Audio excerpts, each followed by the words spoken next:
I keep thinking tools. Most of my tools are thinking tools and questions. I think of questions as tools. There are rules around these things. Like I have my business map and it's got hundreds of nodes on it at this point. And I call it my dependency map. There are rules around how to use the map and navigate it and whatever. So I keep that thing available. I also keep a bunch of frameworks available. So even like storytelling frameworks, because I'm not going to clock stories.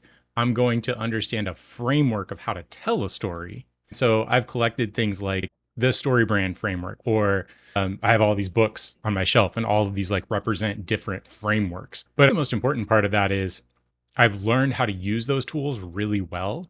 As I've seen people like, oh, steal my AI automation thing and I'll give it to you for free. I'm like, well, who cares? Like, the promise of this thing is just Home Depot being like, yo, look at all these tools.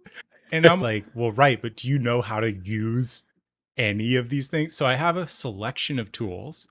I do keep a bunch of them. And I generally keep them in whiteboarding spaces because a lot of these tools are thinking tools, framework tools, and work gets done within that. And also questions. This podcast that we're doing right now is a really good example. We make space for two questions. We navigate, you and I, back and forth within that. But what we have space for is two questions. We don't have time for infinite questions. So one of my rules around questions is you only get so many. People are like, oh, I have a million questions. And I'm like, no, no, no, no, no. You need to bring 6 sharp, dense questions Mm-hmm.